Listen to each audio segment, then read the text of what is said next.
Hi, this is Arjun Kwasnikoff again, and this is Delzhi in 44 letters. I'm finally back at it after a little bit of a break. This is part 27, and this part is going to be discussing the letter Kez, which is a very uh, important letter in terms of symbology, at least to me personally, and I think it gives me a little bit of a topic that I'm going to be able to kind of tie things together with. Um, the last year, I have been very busy working with other local institutions in my part of the Kenai Peninsula, mostly the Pratt Museum, and doing wonderful presentations and projects with people. And it has been a very great year for that. And I am happy to say that I'm going to be continuing on this year. I'm recording this at the beginning of March, and I'm in preparation mode for the upcoming year ahead. So I'm really looking forward to that. And if anybody is interested in doing any kind of in person workshop where I go into not just language, but a lot of other topics concerning local history, geography, um, and I blend in a little bit of natural sciences, a little bit of arts. They are really, at least from what I've heard so far from participants, they're very fun and engaging, and everybody gets to do like a little project they could take home. And because the design of this letter in this part of the series is based on a cloud form, I wanted to show these cloud blocks that I painted. That I had some like pre-prepared craft kits made for one of my presentations last year, and one of them was themed on local weather and climate. And so we made these little painted nesting cloud blocks that only take a few minutes to do. They're just real simple. I ordered from an artist who makes lots of custom wooden shapes just for use in crafts, and that's what these are. I did my set in my usual metallic palette. I'm not too fully satisfied with them, but I like them enough. I think they're very cute. Um, but yeah, that is what's going on. And if anybody doesn't follow me online on Instagram, I suggest you go to prattmuseum.org to check out their scheduled events because I'm usually on there. And I will be participating in the Kachemak Bay Shorebird Festival this year, which is kind of like a public natural sciences event that is co-hosted by a few institutions, places like the Pratt Museum and the Historical Society of Homer, and a lot of other naturalist groups are involved. And that's always pretty fun, and I've never been a part of it before, so I get to do a little bit of a talk this year, and I am planning on that. So I hope to see you there.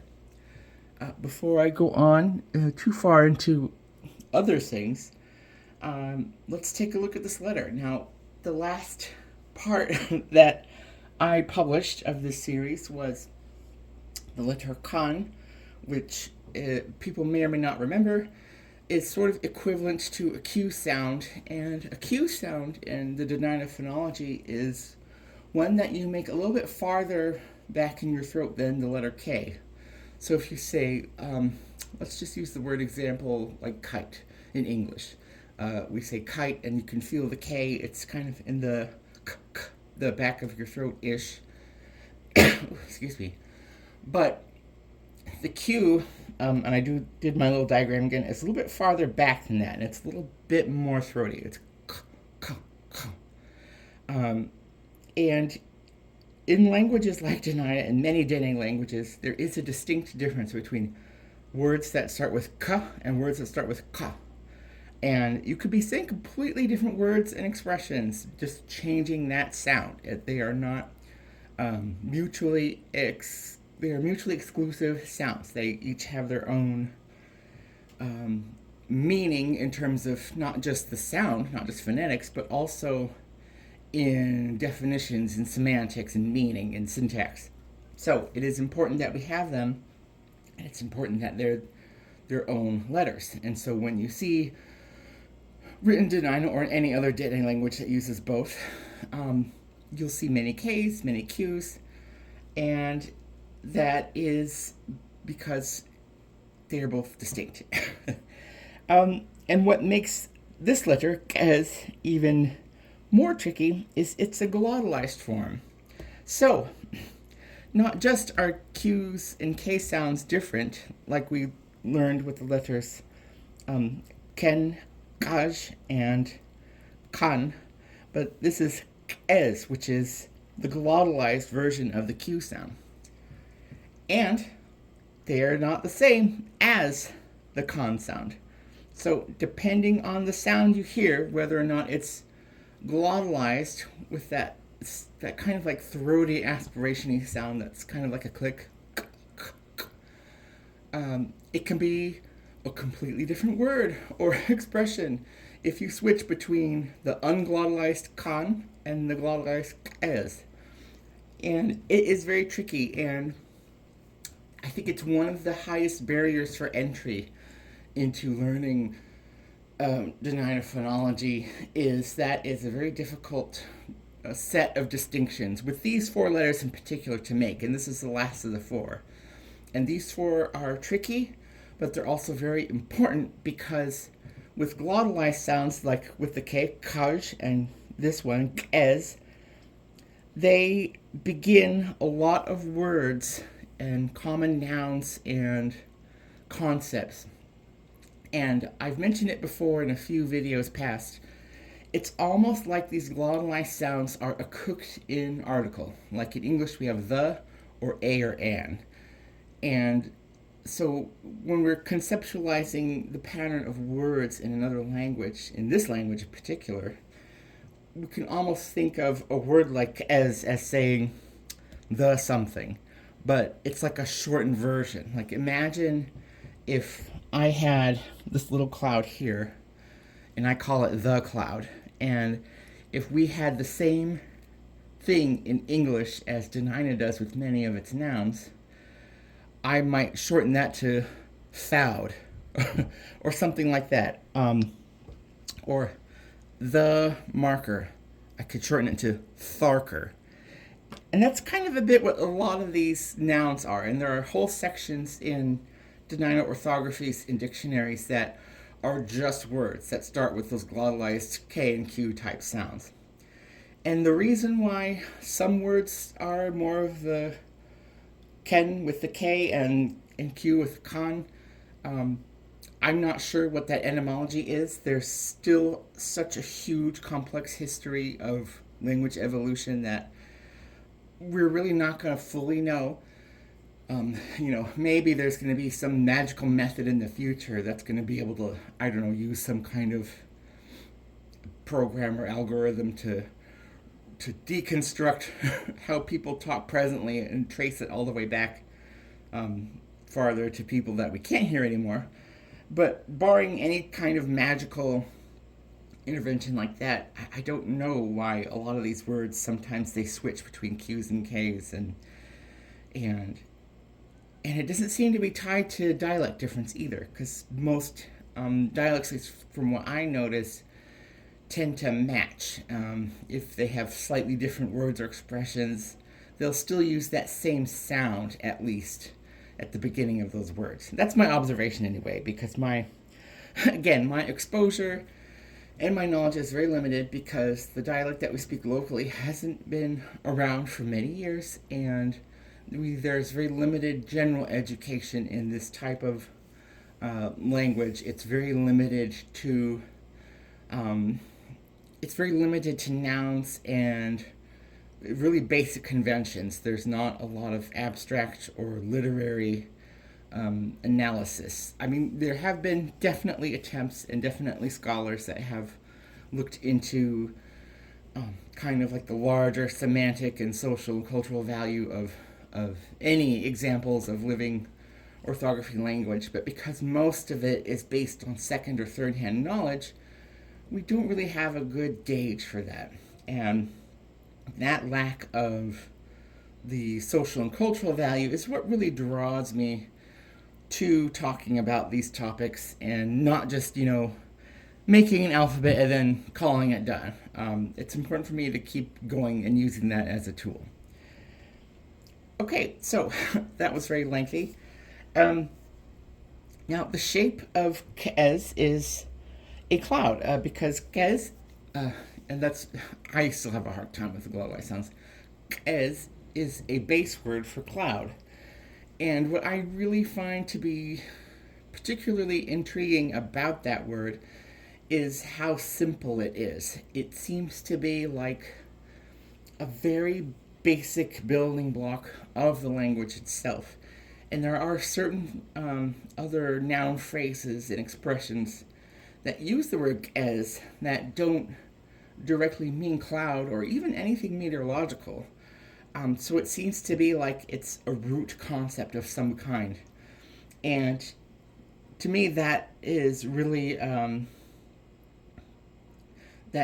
evident in the use of cloud creation in some clan origin stories. And I'm very tied to that, and as many people know, that kind of tying that origin story with terrain and geography and social history is really what inspired me to go beyond just written language and to go into other systems like measurement and space, like I did with Tuyan and Tuyani Tune, and making like a codified mapping system based on old language, the calendar system, and also the cloud stick count numeral system, which I'm going to talk about very briefly because I'm pretty interested in it and I haven't really had a chance to, any other appropriate occasion to mention it. So I mention it a lot, but because I don't give any details, it just sounds like something that's not going on or not happening. But it is, and I will mention it briefly. So let's start to write the letter Kez. And it's a very simple cloud shape. It's kind of like a calligraphic E, and I'm going to use my nice dot pen here. I'll go in the bottom corner.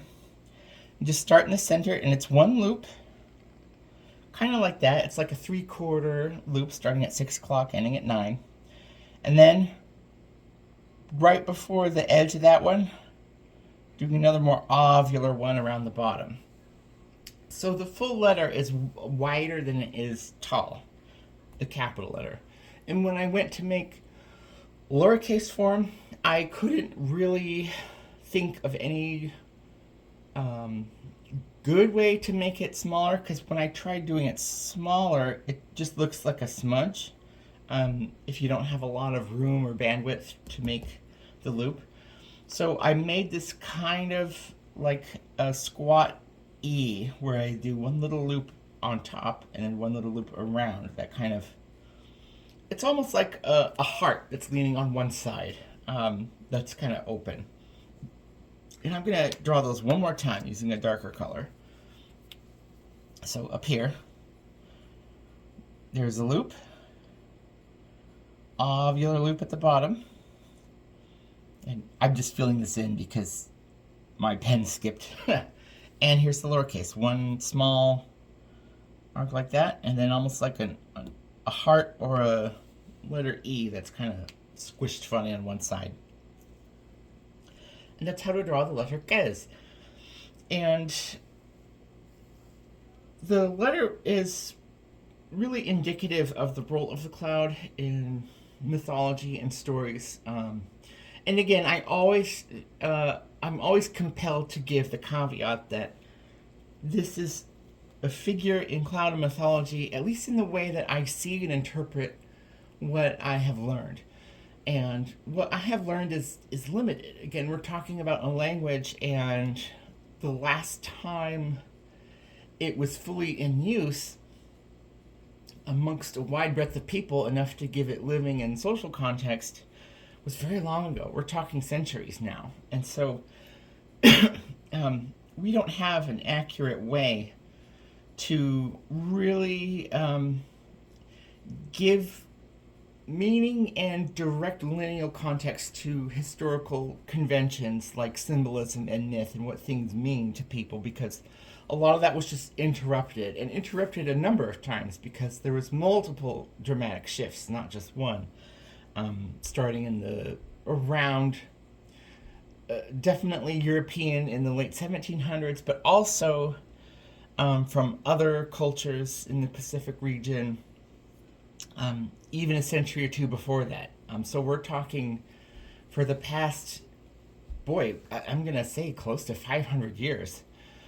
We are talking a language that has survived such dramatic cultural shifts and historic events that we're so far gone from what reading any type of abstract ideas or literary definitions we have in a language. So, as much as I'd like to say, oh yes, the cloud is the symbol of creation because it came down to Tuyan and that's how our people were formed, that's not something that I can prescribe to everybody in the Dena'ina speaking region. And I cannot even prescribe this idea to everybody within my nation. Because we do have ample evidence that things like particular creation mythologies and stories are not synonymous with the culture. Like each nation doesn't have its singular overarching spiritual definition for things like creation. And when a lot of outsiders want to learn about native cultures and beliefs, they're very tied to these ideas like, what's your creation story? What's your this? What's your that? And I think it would help to understand that for where I am and where I'm from, we don't really have a concept called a creation story. Not in a one that's wrapped up in a bow. It's like this is our flavor of what this is, and I would have to like turn things around on people and say, okay, well, we don't have an overarching creation story that is, by default, inclusive of everybody and every living family and every branch of human. So I want to turn that around on other people to say, okay, well, what's your creation story? And 99.999% of the time, the person I'm talking to is from a culture that is passively Christian or passively a part of some other Abrahamic or very large institutionalized religion that has many recognized denominations. And so they have to like backtrack the many filters of what those expressions are to get to the core of what their personal interpretation is. And they always seem to end up in a circular loop of, well, I'm finding some things that are more scientific and not tied to my personal expression, or I'm finding things that are very theological and maybe not necessarily tied to explaining our physical being. And that's a bit of a challenge because I think in my belief system, there's no distinction between the two, and I'm not able to tell you what that is and why and how and go into any kind of like fun sayings or maxims for living life. It's just what it is, and I hope that people just have enough trust in me to know that that's the basic version of how somebody like me sees things. And I would argue that I would say most people I'm related to in my family kind of have a similar concept of, we just don't like to get into the mud of it through using terms and concepts that are so heavily tied to institutional notions of either or. It's like it's just too much. But anyways, I could go on to that. That's a big segue for a long time. So it's very important to me. And the phonetic value of Kez is interesting itself because, like I said, it's a very functional letter. It does start quite a few words on its own. But there's a challenge of pronouncing it. And I have flagged a couple of words that even I have a hard time with. and we're going to have a lot of fun listening to me try to say them. The first word that I want to mention is a word that uses both kes and also kaj, which is the glottalized more k sound. And both letters are in the geographic name. I'm going to try to say this. Kak. It's hard for me to say. Which is a word that means like a river opening or mouth or bay area.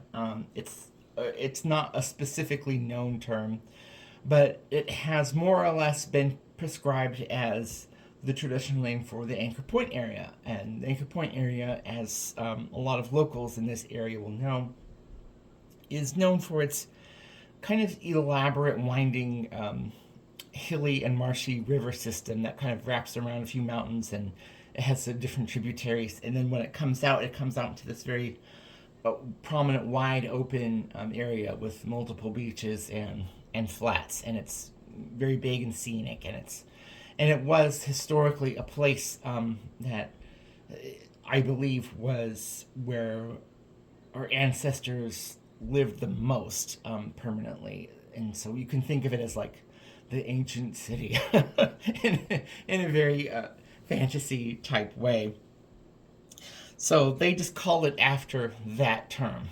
And so it's Gaj, which is the glottalized K, then Ken, the regular K. So you have to imagine the glottalization as like a vowel. And then Ang, the A sound. And then it ends with the letter that we're doing today, Kez. So it's Ka, Ka, A, Ak, Kak. And it kind of sounds like you're a sick chicken trying to cough something up. And so when people see words and names like that, especially when they're written using English and Latin letters with the different apostrophes and like multiple K's together, it looks very daunting. It looks scary. It looks like, oh my God, only a computer can read this. It's like, well, no, people can read it, but unless you do it multiple times over and over again, you won't be able to read it in a natural way. And so the only way to learn how to read this and say this with any type of consistency is just to keep doing it. And it's something that I neglect to do because I do many, many things, and most of them not that great. So, K, it's glottalized K, regular K, and then Ak.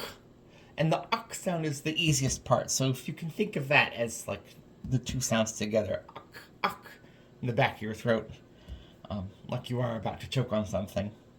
That's the easiest part. It's getting the Kaj and Ken to blend together. And this is another case where phonetics really have a limitation, because even though that is a very challenging thing to say, it makes sense in syntax and how words function, and those don't always line up. And so sometimes when something looks like it should be right, it's just changed to be that thing because it's easier or whatever, or vice versa. So let's try again. There, I've done my chicken impression plenty. Another word that this shows up in at the end of is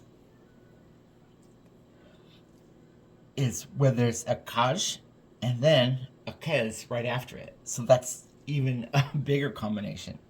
And this is uyik, ends uyik. And this is a word that means a high point. I don't believe it necessarily has to mean a mountain particularly. I think it just means any high elevation relative to the space around it. So this is kukiyuk. See, it's hard for me to do. I slur my words and sounds. Glottalized K, K, and then glottalized Q, Kukuyik. kukuyuk, and that is a high point. Again, not something that is easy to do. Will never be easy for the vast majority of people in the world. It's only through intense repetition, and it's why people say that kids have an easier time learning languages, and really the only reason that is because they have more free educational time to be experimenting and just spouting out nonsense. And that's kind of what um, uh, child play is. Child play is like living out learning physically, mentally, emotionally, psychologically. And so, unless we give ourselves the free time, if possible, to just hammer at a bunch of these words, we're not going to get to any kind of natural sense. And I'm still not there clearly, and this is something that I've been interested in for many years now. Another word that Kez begins is the word a, which is one of the words for the particular variety of birch called paper birch, and most of the birch in this area is kind of closer. Well, this variety of birch is closer to the north towards where the Kenichi tribe is, and that is the very thin paper birch that has the very white looking trunks, and they are very beautiful and picturesque. And when you type in the word birch online, it's probably the variety or a variety that you're going to see before any others. Like our weird warpy version of birch is not one that is overly picturesque, at least according to most of the world. But that's what that is. But interestingly enough, there is a variation of that called chukeya, which is a definition for a word that means essentially the same thing, like paper birch or things like paper birch. But this word is more exclusive to the inlet area and the south inlet. So, like where we are, a little bit north and also a little bit south, like both Kenichi and Solovia areas. And I don't know why there's that difference in region. I just think it's very interesting. And the only thing that I can imagine is even a remote explanation is the chu kind of sound, or at least the consonant, being found in a lot of words for things for spruce trees and wood as use, like firewood or lumber, whatever. So I'm wondering if this is just a big word that at some point specifically meant birch used as lumber or whatever. But I don't know. It could be anything. And again, even at the time of recording the Dena'ina orthographies, we're talking about a salvage linguistic movement to try to get many different versions from as many different living people that had some knowledge left as possible. So we just don't know. Some of these differences, we can puzzle over for a very long time. That's kind of the crux of the letter itself, and I do want to talk about the cloud stick count. It relates just because of the name only. A while ago, when I was making the map for the Tunyani Tune project and kind of prescribing where different historical directional terms might be attributed to, I started using this loop symbol, which is like the letter del, the first letter, on its side, and I thought that seemed a bit like a weather symbol or a cloud in motion. And when I wanted to figure out how to express Tunyani Tune with numbers and like distances, I realized, numbers are very arbitrary, and the number system that we use today, the Arabic numeral system, doesn't really line up to not just this language, but really most languages in the world that have different vernacular concepts of what numbers are.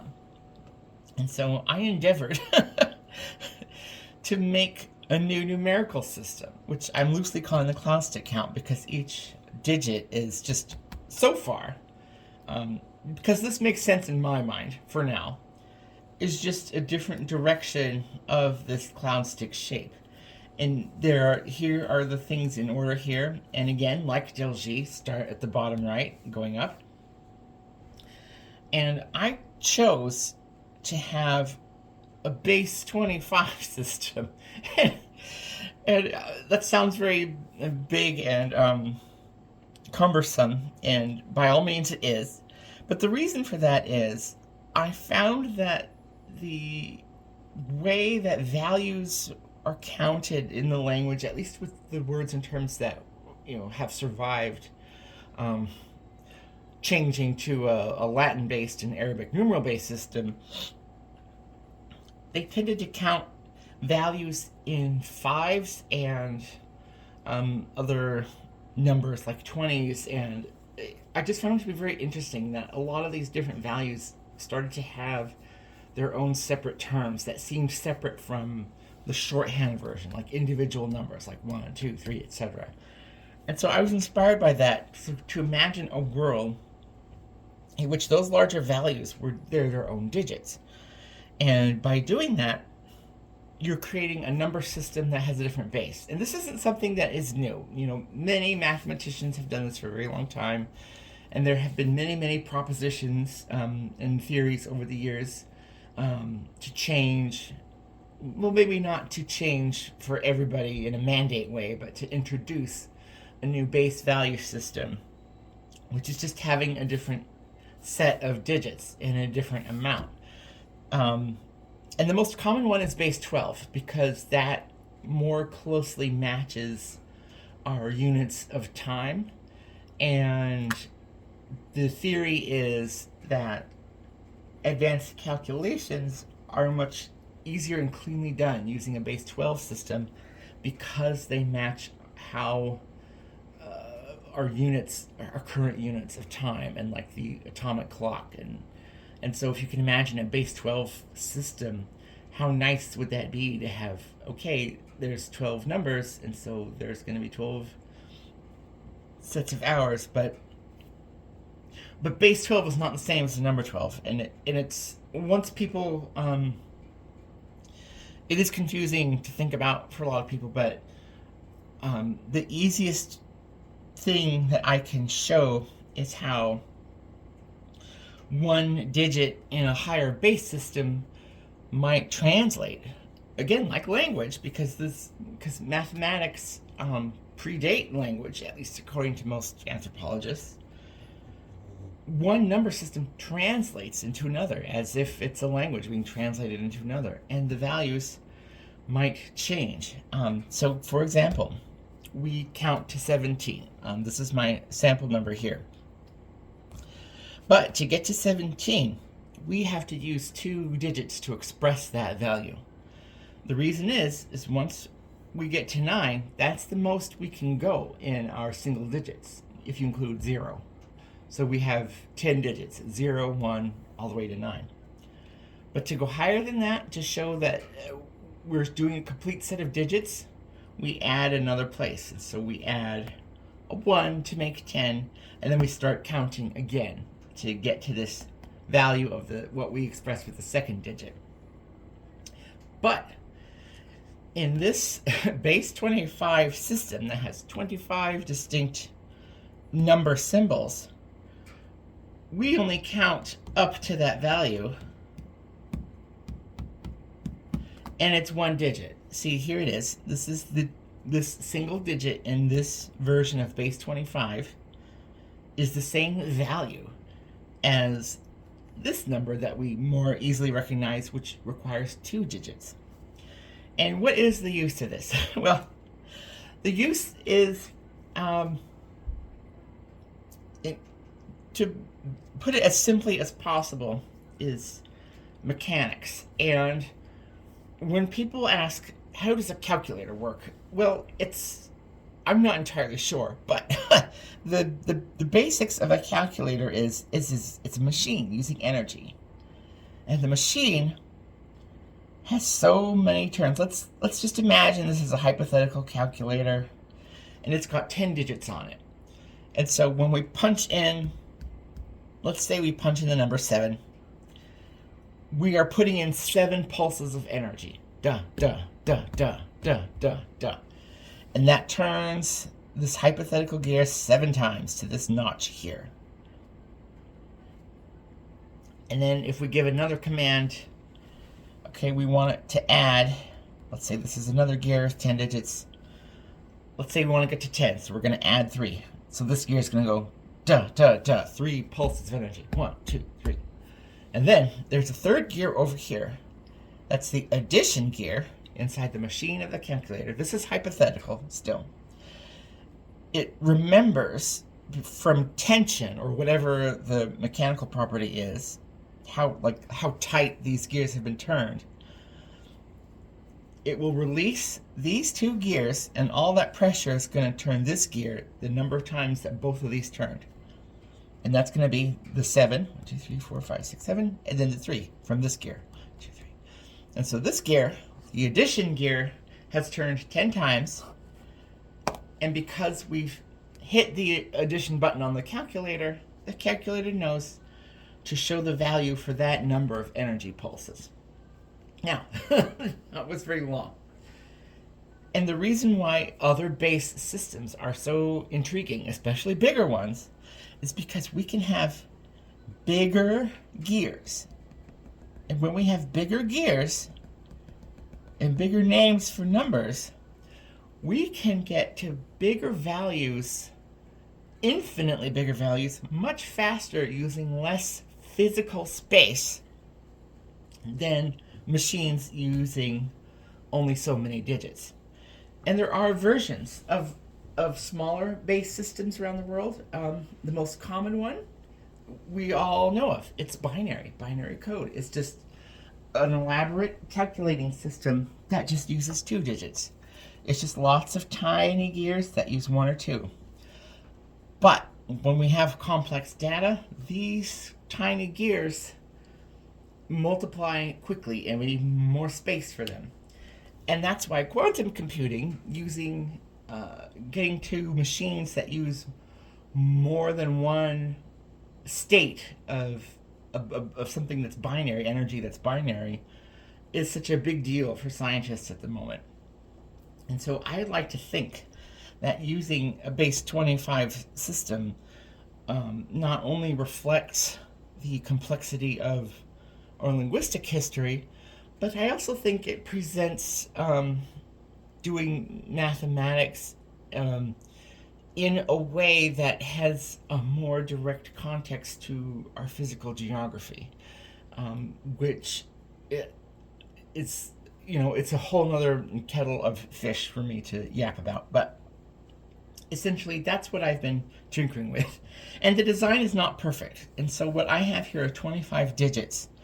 And starting with this one here, it's one direction on the map. And I'm loosely following from Tuion, the center point of the 292 map, the directional arms of where the sun would rise and set, which sort of goes in a clockwise motion on horizon because of our northern latitude. And so 1 is like a more northeast direction. 2 here is southeast. 3 is pointing towards southwest. 4 northwest. And then the number that means 5 is that last arm that goes north. And so because I'm using both 5 and 25, you can kind of call this a hybrid base system, but it still is base 25 because even though these certain lines match visually, they still are separate digits. And then to add more, we just repeat that loop again, but I've added a single dot to show that we've already done one revolution here. So people would know and see this digit as 6.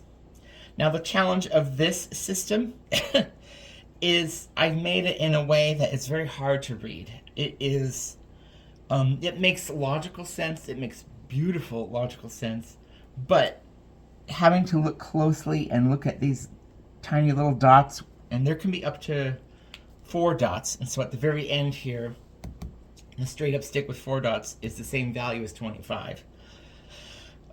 Looking at these and discerning just how many dots there are is a little bit difficult. And so I'm still at the drawing board of trying to figure out where I'm going to go with this. And so the reason that I've talked about this is not just because of the literal symbolism of the cloud, but because of the fact that this as word is such a base value that it's hard to describe any type of linguistic element that goes into it. And also on Instagram, I recently posted a poll that asked people which of the topics that I work on people would like to see more of. And the results were tied between everything, all 3 options. There were people that said, of course, more Delzhi lettering system. Somebody said more calendar system. And another person said, we want to know more about the cloud stick count system. And so, of course, that poll's no help, but I really appreciate the people that did vote in it. Thank you very much. Even though the result was kind of funny. But yeah, and I guess to wrap things up, I just want to, track back to the beginning and say that I am going to be having another year of more public engagement, and it's going to be a lot of fun. I have some interesting ideas that I want to kind of put out there and experiment more with education. And it's also kind of the new year. February 27th was the same day as the first month of Yuikush in this calendar system, and I've wrote Yuikush here. And this is the 45-day month that where there is a lot of springtime aurora activity. And so it's kind of like celebrating a new year and the very, very, very, very early spring. It's still cold, but for us, it's pretty much spring. That's about it for now. I went on a very long time in this video, so I really appreciate you entertaining me by listening. And, if you stuck around this far, bravo. And I felt like I really owed it to not just people who watch, but also to myself to make this extra big one, to kind of do a little bit of a catch-up and a little bit of a reintroduction to what I'm doing and working on. So again, I hope that I will see you for the next letter. The next letters coming up in the Doji alphabet, they are a little bit more... Actually, the next 3 letters in a row, 1, 2, 3, each require a little bit more of an open thought because they incorporate some ideas and sounds that aren't necessarily part of the base language of not just the Nilchik dialect, but of Dena'ina in general. And so they require a little bit more of an interpretive mind and maybe a little bit less of determining cultural hierarchy through symbolism and stuff. They're pretty open. So, but you'll see what I mean. Anyways, thank you very much. I'm going to stop the recording. I'm going to see what my doggy is doing. I think he needs to go outside, and so I'm going to go take him outside. Bye-bye.